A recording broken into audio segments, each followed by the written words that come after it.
నమస్కారం 360కు స్వాగతం. ముందుగా ప్రధానాంశాలు. వర్షాకాలం సన్నద్ధతపై అధికారులతో సీఎం సమీక్ష. పంట మార్పిడి ప్రాధాన్యంపై అవగాహన కల్పించాలని ఆదేశం. జేఈఈ అడ్వాన్స్డ్ ఫలితాల్లో మెరిసిన తెలుగు తేజాలు. హైదరాబాద్ విద్యార్థికి 4, విశాఖ విద్యార్థికి 5వ ర్యాంక్. హైదరాబాద్లో ఆన్లైన్ బెట్టింగ్ నిర్వహిస్తున్న 11 మంది అరెస్ట్. నిందితుల నుంచి మొబైల్స్, ల్యాప్టాప్స్ స్వాధీనం.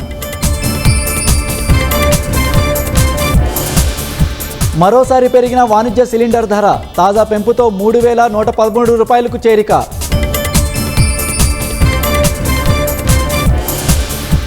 సుప్రీంకోర్టుకు 5 కొత్త న్యాయమూర్తులు. కొలీజియం సిఫార్సుకు కేంద్రం ఆమోదం.